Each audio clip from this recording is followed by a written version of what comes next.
بالکل سر, آپ کا پوائنٹ آ گیا, آپ کی طرف آؤں گی. آپ سے بیسیکلی جاننا چاہوں گی کہ ایک بنیادی لیول پہ جب ہم بات کرتے ہیں قوانین کی, تو پریکٹیکلی آپ ناظرین کی اس بات پہ رہنمائی کریں کہ ایک پیسنجر کے ایئر لائن کے خلاف and on the converse airline کے پیسنجر کے خلاف جو ہیں وہ کیا بنیادی رائٹس ہیں, بیکاز اگر ہم دونوں پارٹیز کو کمپیئر کریں تو بالکل آپ کی جو ہیں وہ رائٹس اینڈ رسپانسبلٹیز بدل جاتی ہیں. ایک تو سب سے پہلے تو یہاں پر ایک کانٹریکٹ آ جاتا ہے, ایک کانٹریکٹ ہے پیسنجر کے بیچ میں اور ایئر لائن کے بیچ میں, ٹھیک ہے, پھر وائس ورسا.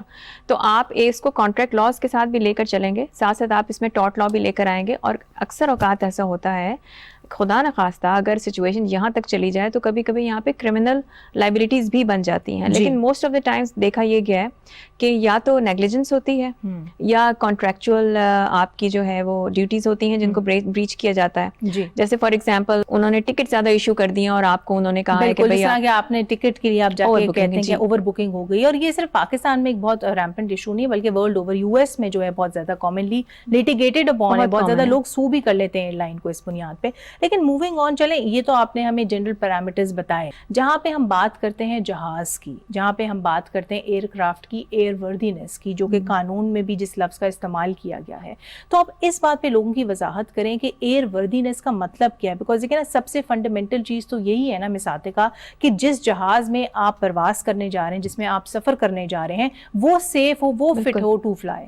جی اچھا, اب یہ فٹ ٹو فلائی ہے نا, یہ ایک جنرل ٹرم ہے جس میں ویریس اسٹینڈرڈس ہیں, کچھ انٹرنیشنل اسٹینڈرڈس ہیں, کچھ ہمارے اپنے لاز کے اسٹینڈرڈس ہیں. تو سب سے پہلی بات یہ ہے کہ ایک جہاز جب اڑنے لگے تو اس سے پہلے اس کی تمام مینٹیننس اور چیکنگ, فیول اس میں پورا ہو, ہر چیز وہ دیکھنی چاہیے. سول ایویشن کا بھی یہ کام ہے, ہماری ایئر لائنس کا بھی یہ کام ہے کہ وہ جہاز اڑ کے اپنی ڈیسٹینیشن تک جا رہا ہے تو وہ وہاں پر حفاظتی اس میں محفوظ طریقے سے پہنچ جائے. اس میں ویریس چیزیں ہیں, جہاز کی مینٹیننس ہے, اس میں کرو کا پورا ہونا, کرو از پراپرلی ٹرینڈ, پائلٹس ہیں, پائلٹ کے میڈیکلی فٹنس ان کی کیسی ہے, ٹھیک ہے کہ نہیں ہے, ان کے لائسنس جو ہیں وہ رینیو لائسنسز. اور اس میں یہ بہت امپورٹنٹ ہے کہ ہم ناظرین کو بتائیں کہ ایئر وردینس جو ہے اس کو بھی آپ کو time and again reevaluate کرنا پڑتا ہے. ضروری نہیں کہ اگر آج ایک جہاز جو ہے وہ ایئر وردی ہے, وہی جہاز جو امریکہ جا رہا وہ 6 مہینے کے بعد بھی ہوگا. سر میں آپ کی طرف آؤں گی, آپ سے بیسیکلی جاننا چاہوں گی کہ کچھ ایسی بڑی کامن وائلیشنز ہوتی ہیں جن کا پیسنجرز کو جو ہے بہت زیادہ کمپلینٹس اس کے حوالے سے سامنے آتی ہیں. مثال کے طور پہ کہ لوگ کہتے ہیں ارلیئر ڈیورنگ دا کنورسیشن, جن کا انہوں نے بھی حوالہ دیا, کہ وہ ٹکٹ پرچیز کر لیتے ہیں, جب وہ جاتے ہیں ایئرپورٹ پہ چیک ان کاؤنٹر پہ تو ان کو جو ہے بورڈنگ سے ڈینائی کر دیا جاتا ہے کیونکہ کہا جاتا ہے کہ اوور بکنگ ہو گئی ہے. تو ایسے کیسز میں پھر لوگوں کے پاس کیا لیگل ریکورس ہے؟ بیکاز اگر آپ ایک بہت بنیادی لیول پہ دیکھیں تو by virtue of the ticket passenger اور ایئر لائن کے بیچ میں ایک کانٹریکٹ تو ہو گیا ہے. جی, آپ نے بہت اچھا سوال کیا, کیونکہ کئی ہمارے پیسنجرز بین الاقوامی سفر کرتے ہوئے, چاہے وہ حج ہو, مقدس زیارتیں ہوں یا انٹرنیشنل کوئی فلائٹ ہو, اس طرح کی تکالیف سے گزرتے ہیں. نہ صرف انٹرنیشنل بلکہ ڈومیسٹک اور ہماری لوکل ایئر لائنس پہ بھی یہ پرابلم نظر آتی ہے. پیسنجر کے پاس جیسے اس نے ٹکٹ خریدا, اس کے رائٹس, اس کے حقوق فوراً شروع ہو جاتے ہیں. جی, اور اس میں اگر وہ ان کو سیٹ نہیں دیتے اور انہوں نے پراپر پروسیجر کے تحت اپنے آپ کو وقت پہ جا کے, یہاں پہ میں ضروری ہے کہ وقت پہ پہنچنا, اور جو ایگریمنٹ یعنی کانٹریکٹ اور ٹکٹ میں ٹائمنگ یا ڈفرینٹ مراحل لکھیں اس پہ عمل کرتے ہوئے وہاں پہنچتا ہے, تو as per carriage by air act 2012 اس کا رائٹ ہے. اگر اسے ڈینائی کیا جاتا ہے تو وہ اس ڈینائل کے بعد نہ صرف ریفنڈ مانگ سکتا ہے, جی, بلکہ اس کے ڈیمیجز یعنی کہ اسے تکلیف, اس کا لاس اور وہ چیزوں کا بھی ازالہ کرنے کا حق رکھتا ہے. بالکل صحیح. اس کے علاوہ اگر جہاز میں ڈیلے ہے اور کینسل ہوگی فلائٹ, کینسل ڈیلے پہلے, تو ڈیلے میں اگر عملے نے پوری طرح کوشش کرنے کے باوجود, اور یہ ڈٹرمن ہوتا ہے کہ انہوں نے پوری کوشش نہیں کی. بالکل سر, آپ نے ایک بہت امپورٹنٹ پوائنٹ پہ جو ہے ہم سب کی اٹینشن ڈرا کی, وہ یہ کہ آپ نے اپنی طرف سے جو ہے وہ ریزنیبل اقدامات کرنے ہیں. اب یہاں پہ بہت امپورٹنٹ ہے ہم ناظرین کی اس بات پہ رہنمائی کریں کہ جہاں پہ قانون جو ہے وہ پیسنجرز کو رائٹس دیتا ہے اگینسٹ دی ایئر لائن, وہاں پہ وہ ایئر لائن کو بھی دیتا ہے اگینسٹ دا پیسنجرز. تو اوور آل اگر ہم موازنہ کریں تو قانون کا ٹلٹ پھر کس پارٹی کی طرف زیادہ ہے؟ میرے ذاتی اس میں رائے یہ ہے کہ تھوڑا سا ٹلٹ پیسنجر کی طرف ہے. جی, اور صرف ایئر لائن کو یہ حق دیا گیا کہ آپ نے اپنی تمام تر کوششوں کے باوجود آپ اس ایونٹ کو, اس حادثے کو, اس ایشو کو نہیں چینج کر سکے. اب میں نے یہ تینوں لفظ اس طرح کیا کہ مثال کے طور پہ آپ کی فلائٹ 4 گھنٹے ڈیلے ہے, باہر طوفان ہے, کوئی اور ایشو ہے, لیکن آپ اس 4 گھنٹے میں پیسنجر کا خیال رکھنا, اس کو ریفریشمنٹ دینا, اگر کوئی مریض ہے, کوئی بیمار ہے, کوئی خاتون ہے, اس کے رائٹس کو مد نظر رکھنا, اور اگر 5 گھنٹے سے زیادہ ہے تو اس پیسنجر کے پاس رائٹ یعنی حق اس کا بن جاتا ہے کہ وہ یا ریفنڈ مانگ سکتا ہے یا وہ اس کی کمپنسیشن کسی طریقے سے اور طریقے سے یا یہ بھی کہہ سکتا ہے کہ آپ اس کو ری روٹ کر لیں. سر نے تو اب دیکھیں نا 2 پروپوزیشنز کی طرف جو ہے ہماری اٹینشن ڈرا کی. ایک یہ کہ اگر آپ کی فلائٹ جو ہے وہ کینسل ہو جائے, ڈیلے ہو جائے, یا پھر ڈسپائٹ ہیونگ اے ٹکٹ آپ جائیں چیک ان کاؤنٹر پہ کلیم کریں اور آپ کو بورڈ نہیں کرنے دیا جائے. اب سوال یہ اٹھتا ہے کہ یہ ساری وائلیشنز جو ہیں یہ اکرو کر گئیں, اور یہ بہت کامنلی اکرو کرتی ہیں, صرف پاکستان میں نہیں بلکہ دنیا کے بہت زیادہ ڈفرینٹ ممالک میں بھی. تو آپ کے پاس پھر لیگل ریکورس کیا ہے؟ ایک تو یہ ہے نا کہ آپ اپنی فلائٹ کو ری روٹ کر لیں, وہ آپ نے کر لیا, یا آپ ان کو کہیں کہ آپ کو ٹکٹ جو ہے اس کا ریفنڈ دے دیں. لیکن عدالتوں کے سامنے بھی تو ہم نے دیکھا ہے نا ٹائم اینڈ اگین اس طرح کے کیسز آتے ہیں. کنزیومر کورٹ میں دیکھ رہی تھی جب میں ریسرچ کری تھی شو کے لیے کہ بہت زیادہ انٹرنیشنل ایئر لائنس کو جو ہے پاکستانی کنزیومر کورٹس نے بھی فائن کیا ہے کہ آپ نے ایک سروس جو ہے وہ ایڈورٹائز کی ہے اور آپ نے اس کے برعکس جو ہے اس اسٹینڈرڈ آف کیئر کو لیو بائی نہیں کیا ہے, بیکاز آف وچ کہ جو پیسنجر تھا اس کو بہت زیادہ کانسیکوینشل لاسز ہوئے ہیں.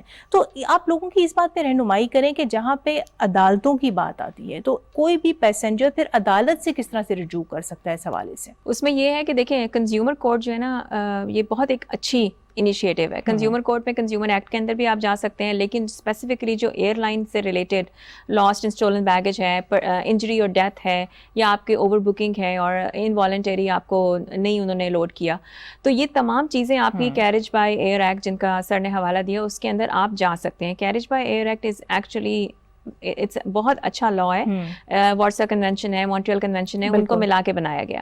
لیگل جو پروسیس ہے, try to contact the airline, airline سے رابطہ کریں خود سے یا وکیل کے تھرو, ان کو لیٹر لکھیں, ای میل لکھیں. اور بہت ضروری یہ چیز ہے اسپیشلی جب آپ کی اوور بکنگ ہے, آپ کے پاس ان رائٹنگ ہونا چاہیے کہ آپ کو جہاز پہ چڑھنے نہیں دیا گیا, اور وہ ان رائٹنگ کیا ہے کہ آپ کو نیا بورڈنگ پاس ایشو کیا گیا ہے, تو وہ آپ لے کر جائیں گے. اس کے باوجود بھی اگر آپ کو ریفنڈ نہیں ملتا, ری راؤٹ نہیں کرتے آپ کو, یا آپ کے پاس اگر رہنے کے لیے جگہ نہیں, آپ کو ہوٹل نہیں دیا جاتا اگلی فلائٹ تک, جو بھی ہے, یا کوئی بھی اس طرح کا آپ کی بیسیکلی بات نہیں سنی جاتی, تو آپ کنزیومر کورٹ سے کیریج بائی ایکٹ کے انڈر رجوع کر سکتے ہیں, اور اس کے اندر کافی اچھی انہوں نے ریمیڈیز آپ کو دی ہوئی ہیں. آپ نے بالکل بجا فرمایا کہ کنزیومر کورٹ بھی ایک فورم ہو سکتا ہے جس کو آپ اپروچ کر سکتے ہیں.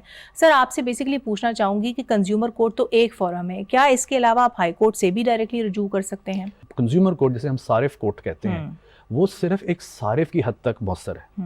اگر کمپنیز ہیں, اگر کوئی ایسا اینٹی ہے جو کہ لگیج بھیجتا ہے یا جو ایک کمپنی ہے, تو وہ کہاں جا سکتی ہے؟ دوسرا اسٹیٹ یہاں پہ انوالو ہو سکتی ہے, state owned, state managed, state backed airlines ہیں.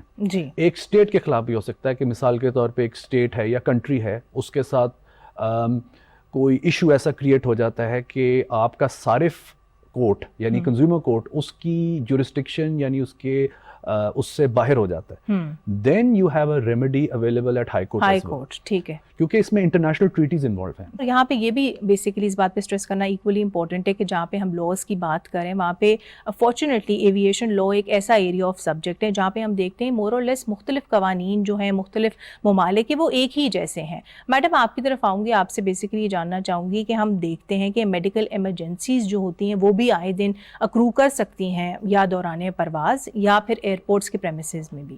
تو ایسے کیسز میں جہاں پہ فرض کریں مثال کے طور پہ کسی بھی شخص کو خدا نخواستہ کوئی کارڈیک اریسٹ ہو جاتا ہے, یہاں پر پھر ایئر لائن کی کیا رسپانسبلٹی ہے یہ انشور کرنا کہ اس کو رائٹلی اینڈ ٹائملی جو ہے وہ میڈیکل ٹریٹمنٹ ملے؟ ایئرپورٹ کے اوپر انٹرنیشنلی بھی اور ہم پاکستان میں بھی جو فرسٹ ایمرجنسی رسپونڈرز ہیں جن کو ہم ای ایم ای کہتے ہیں یا ایمرجنسی رسپونڈرز ہیں, ایمبولینس وغیرہ وہ ہوتی ہے. تو خدا نخواستہ اگر ایئرپورٹ کے اوپر کوئی ایمرجنسی ہوتی ہے تو وہ فرسٹ رسپونڈرز وہاں پہ موجود ہوتے ہیں تاکہ وہ پیشنٹ کو کسی نیئرسٹ ایمرجنسی میں لے کر جا سکیں اف ریکوائرڈ، یا تو وہاں پر دے دیں فرسٹ ایڈ یا وہاں پر لے جائیں ایمرجنسی میں لے جائیں. دوسری چیز یہ کہ اگر دوران پرواز کچھ ایسا ہوتا ہے تو ویسے جو کرو ہے آپ کا ایئر لائن کا، وہ by law they are suppose to be trained. First aid کی ٹریننگ ان کے پاس ہوتی ہے. They are not necessarily doctors, یا کوئی ایسا لا میری علم میں نہیں ہے کہ وہاں پہ ڈاکٹر ہونا ایئر لائن کے اوپر ضروری ہے. وہ عام طور پہ ہم دیکھتے ہیں کہ وہ دوران پرواز اناؤنس کر دیتے ہیں کہ اگر کوئی ڈاکٹر موجود ہے آن بورڈ تو وہ اس ایمرجنسی کو کیٹر کر لے ایز اے فرسٹ رسپونڈر. لیکن اس میں یہ ہے کہ ایئر لائن کے اوپر یہ لازم ہے کہ وہ ایک تو رپورٹ کرے، اور جو نیئرسٹ ڈیسٹینیشن ہے جس میں جانا ان کا ضروری نہیں ہے، جو بھی نیئرسٹ ان کو مل رہی ہے وہاں پر وہ ایمرجنسی لینڈنگ کرتے ہیں یا پوچھ کے لینڈنگ کرتے ہیں، تاکہ جو پیشنٹ ہے اس کو وقتی طور پہ طبی امداد دی جا سکے. اور اگر وہ نہیں کرتے تو پھر آبویسلی ایئر لائن کے اوپر یہ ذمہ داری آتی ہے، پھر ان کی لائبلٹی بن جاتی ہے. لائبلٹی کس طرح سے بنتی ہے؟ بیکاز دیکھیں نا یہاں پہ بھی اب بات ٹرن کرے گی ایویڈنس کے اوپر، بیکاز آبویسلی آپ یہ تو ایکسپیکٹ بھی نہیں کر سکتے، ایک ریزنیبل ایکسپیکٹیشن نہیں ہے کہ ایئر لائن اپنے ساتھ جو وہ کوالیفائڈ میڈیکل پروفیشنلز کو بھی لے کر فلائی کرے. تو پھر کہاں پہ آپ لائن ڈرا کریں گے اور کہیں گے کہ ہاں جی اس کیس میں اس کی لائبلٹی بنی کیونکہ ٹائملی انٹرونشن نہیں ہوئی، اور اس کیس میں نہیں بنی؟ وہ پیمانہ کیا ہے؟ وہ دیکھیں اسٹینڈرڈ آپ کے ٹاٹ لاز ہیں، ڈیوٹی آف کیئر ہے، بریچ ہے. تو ایئر لائن کے اوپر یہ لازم ہے کہ اگر کسی کی طبیعت خراب ہو رہی ہے اور وہ طبی امداد جو جس میں ان کا کرو ٹرینڈ ہے اس سے نہیں ہینڈل ہو رہی ہے، تو انہوں نے کہیں نہ کہیں جہاز اتار کے اس کو طبی امداد دلوانی ہے، لازمی ہے ان کے اوپر. وہ نہیں دلواتے تو وہ نیگلیجنس میں بھی آ سکتے ہیں، اور وہ کہیں نہ کہیں کانٹریکٹ کے اندر بھی آ سکتا ہے. کیونکہ جب آپ نے ٹکٹ ایک پرچیز کر لیا، آپ نے ایئر لائن کے اندر آپ سفر کر رہے ہیں، تو یہ آپ کی ریزنیبل ایکسپیکٹیشن ہے کہ اگر فلانا حادثہ میری طبیعت خراب ہوتی ہے تو airline is responsible to take me to the nearest hospital یا ایمرجنسی روم اور سم تھنگ، جس میں جہاں پر جو آپ کا کرو ہے جو فرسٹ ایڈ ٹریننگ ان کو ملی ہوئی ہے اس سے باہر اگر نکل رہی ہے وہ ایمرجنسی، تو آپ کے ایئر لائن کے اوپر لازم ہے کہ وہ جہاز کو جلدی اتارے. بالکل. اور اس آگے ہم نے دیکھا ہے ہو بھی جاتا ہے بیسکلی، اتنا بڑا ایشو ایز سچ نہیں آتا سامنے. لیکن یہاں پہ مجھے یاد ہے یو ایس میں پرٹیکولرلی جو ہے پائلٹس وہ اس سے پہلے کہ لینڈ کریں وہ CDC کو انفارم کرتے ہیں کہ دوران پرواز جو ہے ایک شخص بیمار ہو گیا ہے یا پھر کوئی کسی کی جو ہے موت واقع ہو گئی ہے. اس پہ سر میں آپ کی طرف آؤں گی، آپ سے بیسکلی جاننا چاہوں گی کہ آل اینڈ آل ابھی تک جو ہم نے بات کی وہ سارا فوکس جو ہے وہ رہا ہے پیسنجر رائٹس پہ، لیکن اس حوالے سے ہم یہ بھی انڈرسٹینڈ کرتے ہیں کہ قانون جو ہے وہ ایئر لائن کو بھی کچھ رائٹس دیتا ہے. اس حوالے سے میں پرٹیکولرلی ریفر کرنا چاہوں گی سول ایویشن رولز 1994 کو، جو کہ بڑے کیٹیگوریکلی کہتا ہے کہ دوران پرواز جو ہے کسی بھی پیسنجر نے یہ انشور کرنا ہے کہ وہ کسی بھی اوفینسو طریقے سے جو ہے وہ بہیو نہ کرے، وہ کسی بھی کرو ممبر کے کام میں مداخلت نہ کرے، اور اس کے ساتھ ساتھ وہ کوئی بھی ایسا کام نہ کرے جس سے یا تو اس کی یا پھر کسی اور شخص کی جو سیفٹی ہے وہ ان ڈینجر ہو. تو یہاں پہ سر جب ہم بات کرتے ہیں ان تمام چیزوں کی پاکستانی کانٹیکس میں، تو کس طرح سے آپ ان لاز کو جو ہے وہ اپلائی ہوتے ہوئے دیکھتے ہیں؟ بیکاز ابھی ریسنٹلی آپ کی نظر سے بھی یہ خبر گزری ہوگی کہ ساؤتھ کوریا میں جسٹ بیفور لینڈنگ ایک شخص نے جلدی سے جو ہے وہ ایئر کرافٹ کی ونڈو کھول دی تھی اور اس کے بعد اس کو اریسٹ کر لیا گیا تھا. تو پاکستان میں اگر اس طرح کے انسٹنسز ہوتے ہیں تو پھر کیا کرمنل لائبلٹی اور اینی کائنڈ آف لائبلٹی جو ہے وہ انسو کرتی ہے؟ آپ نے سیفٹی کو مد نظر رکھنا ہے، نہ صرف اپنی بلکہ ساتھ والے پیسنجر اور اس سے متعلقہ عملے کے ساتھ بھی. آپ نے ان کے ساتھ تعاون کرنا ہے، جس کے لیے انہوں نے ایک سیفٹی ویڈیو اور بروشر اور لٹریچر آپ کو شیئر کرتے ہیں. بائی شیئرنگ دیٹ آپ ایک کانٹریکٹ، ایک معاہدے کے اندر پابند ہیں کہ آپ ان کے سٹینڈرڈز کو متعین کریں گے اور کسی کو تکلیف یا سیفٹی پہ نہیں لے کے جائیں گے. اگر آپ اس سیفٹی کے کسی بھی سٹینڈرڈ سے گریز کرتے ہیں یا انہیں بریک کرتے ہیں یا وائلیٹ کرتے ہیں تو آپ پہ کرمنل پروسیڈنگز، چاہے وہ پاکستان میں ہو چاہے بیرون ملک میں ہو. ایک واضح فرق ہے کہ جیسے جہاز رکتا نہیں ہے، لوگ کھڑے ہو کے اپنا سامان اتارنے لگ جاتے ہیں، سیٹ بیلٹ اتار دیتے ہیں، ادھر ادھر جانے لگتے ہیں، یہ تمام ان وائلیشنز کے اندر فال کرتے ہیں. بالکل بدتمیزی کے زمرے میں آ جاتے ہیں لوگ اپنے. اور اس کی بہت زیادہ سوشل میڈیا پہ ویڈیوز بھی آئی ہیں سر جہاں پہ بہت زیادہ پیسنجرز جو ہیں وہ ایئر لائن سٹاف کے ساتھ بدتمیزی کر رہے ہیں. اچھا یہاں پہ یہ بھی بہت امپورٹنٹ ہے بتانا ناظرین کو کہ پاورز جو ہیں پائلٹ ان کمانڈ کی کیا ہیں. اگر کوئی شخص جو ہے اس طرح کی قانون کی خلاف ورزی کرتا ہے تو پائلٹ کے پاس یہ پاور ہے کہ وہ کہہ سکتا ہے کہ اس شخص کو ایئر کرافٹ سے ہٹا دیا جائے. تو یہ بھی بہت امپورٹنٹ ہے، اس بات کا بھی لوگوں کو علم نہیں ہے. نہ صرف یہ بلکہ ساتھ والے پیسنجر سے بدتمیزی، عملے سے بدتمیزی، یہ تمام اس زمرے میں آتی. اگر یہ وائلیشن ہوتی ہیں تو آپ کے پیسنجر رائٹس جو ہم ساری دیر بات کرتے رہے وہ اس میں آپ کے خلاف جا سکتے ہیں, وہ زج کیے جا سکتے ہیں, وہ روک دیے جا سکتے ہیں. بالکل. سو اس لیے بہت ضروری ہے کہ اگر ہم اپنے حصے کا کانٹریکٹ, یعنی پیسنجر اپنے حصے کا کانٹریکٹ پہ عمل درآمد کرے گا تو ہی ایئر لائن اور سول ایویشن اپنے حصے کے کانٹریکٹس پہ عمل درآمد کرے گی. بالکل. میڈم میں آپ کی طرف آؤں گی, آپ سے بیسکلی جاننا چاہوں گی کہ انشورنس بھی ایک بہت انٹرسٹنگ جو ہے وہ پوائنٹ آف ڈسکشن بنتا ہے اس تمام ڈبیٹ میں آج کی. یہاں پہ آپ ناظرین کو یہ بتائیں کہ جب ہم انشورنس کی بات کرتے ہیں وہاں پہ ہم یہ انڈرسٹینڈ کرتے ہیں, ایک تو وہ انشورنس ہوئی جو کہ آپ کے کانٹریکٹ میں, that is your ticket basically with the airline, اس میں ریڈ ان جو ہے وہ کر دی جاتی ہے امپلائڈ طریقے سے. ایک وہ انشورنس ہوتی ہے جو کہ آپ پرٹیکولرلی بیسکلی پرچیز کرتے ہیں کسی بھی ملک میں جانے سے پہلے. تو آپ یہ بتائیں کہ انشورنس کو پھر آپ پریکٹیکلی کس حد تک استعمال کر سکتے ہیں اپنے فائدے کے لیے, at least to the extent of claiming compensation, جہاں پہ آپ کسی نہ کسی ہیلتھ ایمرجنسی کا شکار ہو جائیں. ایک تو وہ جو امپلائڈلی آپ کے کانٹریکٹ میں شامل ہے, جس کا ہم ابھی تک ذکر کرتے آ رہے ہیں, جو ہمارے رائٹس کے اندر شامل ہیں. جی. اسٹولن بیگیج ہے, ڈیمیج بیگیج ہے, یا انجری اور ڈیتھ ہے خدا نخواستہ پیسنجر کی. ایک وہ ہوتی ہے جب آپ ٹکٹ پرچیز کرتے ہیں, اگر آن لائن ٹکٹ پرچیز کریں تو اس میں, یا جو آپ کے جو ٹریول ایجنٹ ہے وہ پوچھتے بھی ہیں آپ سے کہ آپ ایک ایکسٹرا انشورنس لینا چاہتے ہیں کہ نہیں اپنے بیگیج کو سیکیور کرنے کے لیے. ٹھیک ہے, ایک وہ ہے. دوسری وہ ہے جو ہیلتھ انشورنس ہے. جو ہیلتھ انشورنس ہے یہ تمام آپشنل چیزیں ہیں, کچھ ریکمینڈیڈ ہیں, کچھ جورسڈکشنز ہیں وہ آپ کو کہتی ہیں جی آپ ٹریول انشورنس لے کر چلیں. اسپیشلی ابھی کووڈ کے دنوں میں پچھلے 2-3 سالوں میں یہ بہت زیادہ تھا. اس میں یہ ہے کہ یہ آپ اگین آپ کی آپشن ہے, لیکن اگر آپ ٹریول انشورنس لے کر جاتے ہیں جو کہ پرٹیکولرلی ہیلتھ انشورنس ہے آپ کے لیے, اس کا مطلب یہ ہے کہ اگر میں پاکستان سے انشورنس لے کے گئی ہوں تو میں کسی بھی ملک میں جو کور کرتی ہے انشورنس کے اندر کور ہوتی ہیں مختلف چیزیں, اس کے اندر اگر میری طبیعت خراب ہو جاتی ہے, کوئی مجھے دوائی لینی ہے, ایمرجنسی جانا پڑ جاتا ہے, تو ہم کورڈ ہیں, وچ مینس کہ میں نے جو بھی خرچہ وہاں پر کیا میں وہ واپس آ کر کلیم کر سکتی ہوں. اور اس کے standard insurance rules and policies اس کے اوپر اپلائی کرتی ہیں. کیا یہ انفر کرنا صحیح ہوگا کہ اگر آپ کسی بھی ملک میں جا رہے ہیں تو over and above the implied insurance جو آپ کو by virtue of your ticket مل رہی ہے, آپ ایکسپلسٹلی بھی پرچیز کریں ٹریول انشورنس؟ دیکھیں سجیسٹڈ تو یہی ہے کہ آپ ہیلتھ انشورنس لے کر جائیں کیونکہ وہ زیادہ ضروری ہے. جہاں تک تعلق ہے بیگیج کے انشورنس کا, وہ کمپلیٹلی ایک پیسنجر کی اپنی ڈیسیجن ہے, اس میں کوئی ایسی خاص سجیشن میک نہیں کی جا سکتی, لیکن وہ اپنی چوائس کے اوپر ہے. جی بالکل میڈم, آپ کا پوائنٹ آ گیا, جس پہ سر میں آپ کی طرف آؤں گی. اس سے پہلے کہ ہم شو کو کنکلوڈ کریں, آپ سے بیسیکلی پوچھنا چاہوں گی کہ جہاں پہ ہم بات کرتے ہیں پرسنز ود ڈفرینٹ ایبلٹیز کی, تو اس حوالے سے ہم یہ سمجھتے ہیں کہ ورلڈ اوور ان کو خاص کنسیشنز دی جاتی ہیں, چاہے وہ ان کے ریل ٹریول میں ہوں چاہے وہ ان کے ایئر ٹریول میں ہوں. تو پاکستانی قوانین کی جب ہم بات کرتے ہیں تو اس حوالے سے کیا کوئی اسپیشل فوکس پلیس کیا گیا ہے اس street of the Pakistani society کے رائٹس کے حوالے سے؟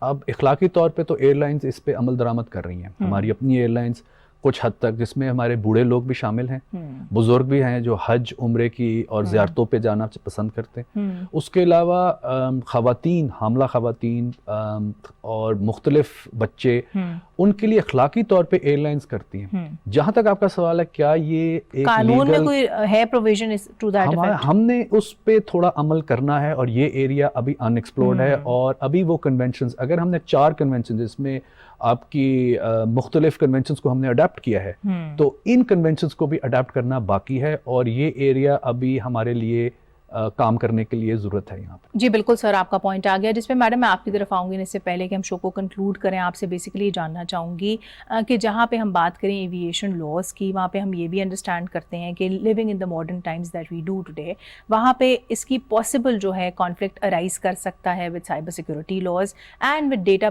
Privacy concerns to.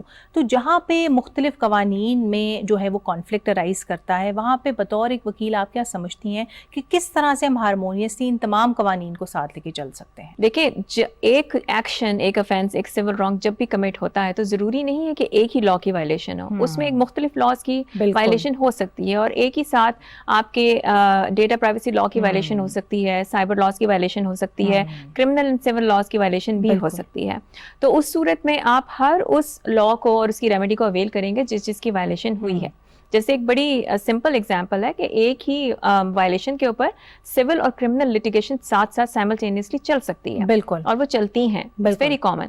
جہاں تک بات آ جاتی ہے دوسری چیز کے, 2 ایک جیسے لاز اگر وہ آپس میں کنفلکٹ کریں, ایک ہی جیسے ایکٹ ہیں یا لاز ہیں, تو اس میں تو جو موسٹ ریسنٹ لا ہے, دا لیٹسٹ ان ٹائم, وہ پریویل کرے گا. بالکل میڈم آپ کا پوائنٹ آ گیا اور اسی نوٹ پہ اپنے آج کی شو کا اختتام کرتے ہیں. Thank you so much sir and thank you so much miss Atiqa, آپ دونوں کی تشریف آوری کا بہت بہت شکریہ. جی ناظرین, آپ نے آج کا ہمارا یہ شو دیکھا جس میں ہماری کوشش تھی کہ ایک بہت بیسک لیول پہ ہم آپ کی اس بات پہ رہنمائی کریں کہ جب ہم پاکستان میں ایویشن کی بات کرتے ہیں تو اس حوالے سے کیا قانون سازی کی گئی ہے. ہم نے آپ کو یہ بھی بتایا کہ کس طرح سے لا پیسنجر رائٹس کو پروٹیکٹ کرتا ہے, but at the same time یہ رائٹس جو ہیں یہ انفیٹرڈ نہیں ہیں. ایئر لائن کے حوالے سے بھی پیسنجرز کی کچھ رسپانسبلٹیز ہیں. اسی طرح سے اگر آپ چاہتے ہیں کہ ہم کسی اور ایریا آف لا پہ ڈسکشن کریں جو آپ کے انٹرسٹ کا ہے تو feel free to write to us. آج کے لیے اتنا ہی. اگلے ہفتے تک کے لیے اپنی میزبان فاطمہ شاہین کو اجازت دیں. اپنا بہت سارا خیال رکھیں. خدا حافظ.